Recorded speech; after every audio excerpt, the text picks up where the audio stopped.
Shalom Akim, all praise and glory to Yahweh Bashim, Yahweh Shai, Bashim Kakadash. Double honors to the Apostle of Great Millstone. Salutations to you, Akim, doing the work in truth, sincerity.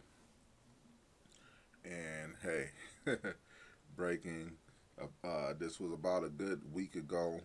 I was watching Gold Silver with Mike Maloney because he has very good videos as far as economics go. And I stopped it here because I wanted to read this part of the article to you. The article is named Opinion Russia Just Made a Case for Owning Gold and Nobody Noticed. Nobody probably noticed because of the Will Smith Chris Rock incident when Will Smith slapped Chris Rock on stage at the Oscars, and then that was plastered all over the news. But the real news is Russia says, hey, you're going to have to pay us in gold or in their convenient currency. And let me read this highlighted part of the article. Much more interesting was Zavalny's main point, even though it has been mostly overlooked. If other countries want to buy oil, gas, other resources, or anything else from Russia, he said, let them pay either in hard currency, and this is gold for us, or pay as it is convenient for us. This is the national currency, which is the ruble for Russia. In other words, Russia is happy to accept your national currency, yuan, lira, ringgits, or whatever, or rubles, or hard currency. And for them, that no longer means US dollars, it means gold. The dollar ceases to be a means of payment for us as it has lost all interest for us. Zavalny added, calling the greenback no better than candy wrappers. Hey, the fall of the dollar, man. So Russia, of course, they got the conflict war with Ukraine, which is a proxy for U.S. Russia. They taking over Ukraine's oil and their land and their opinions. So U.S. ain't gonna be able to say shit. And now they're demanding to be paid in their national currency or anything else but the U.S. dollar. That means the U.S. dollars fall, and it's gonna fall quickly. Hey, Yahweh Bashim Yahweh Shai Ratazah, he wrapped this up this year. Candy wrappers. This is Habakkuk chapter 2, verse 6. Shall not all these take up a parable against him, and a taunting proverb against him, and say, woe to him that increases that which is not his, how long, and to him that ladeth himself with thick clay. Because America has been in debt for a long, long, long time. As a matter of fact, let's look at that.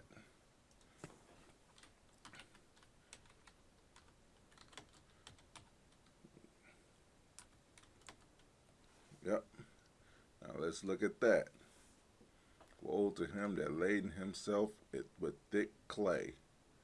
U.S. national debt. What is this? Hundreds, thousands, millions, 10 millions, 100 millions, billions, 10 billions, 100 billions, trillions, 10 trillion. So it's $30 trillion and counting.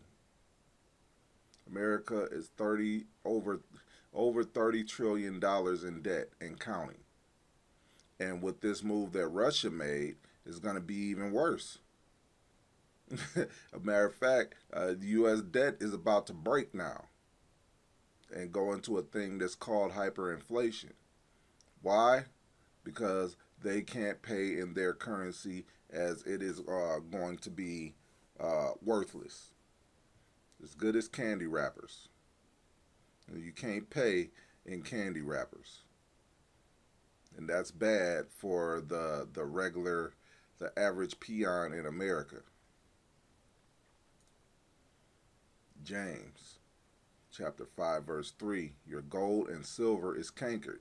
What is the gold and silver of America? The U.S. dollar, which is no better than a candy wrapper.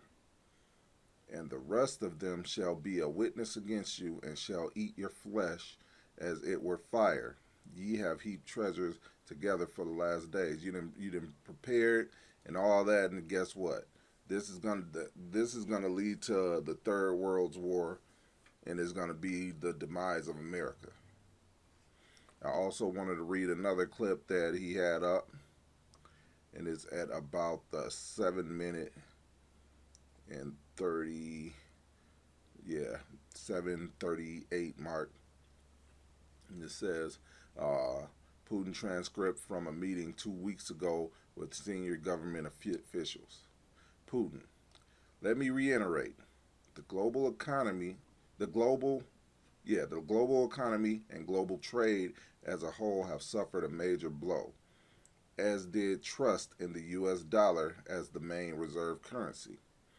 The illegitimate freezing of some of the currency reserves of the Bank of Russia marks the end of the reliability of so-called first-class assets. In fact, the U.S. and the EU have defaulted on their obligations to Russia. Now everybody knows that financial reserves can simply be stolen, and many countries in the immediate future may begin. I am sure this is what will happen. In other words, this is going to happen. This is their plan. The other countries against the U.S. and the EU. And many countries in the immediate future, soon, I am sure this will happen, to convert their paper and digital assets into real reserves of raw materials, land, food, gold, and other real assets, which will only result in more shortages in these markets. In other words, the other nations is about to start getting rid of their greenbacks.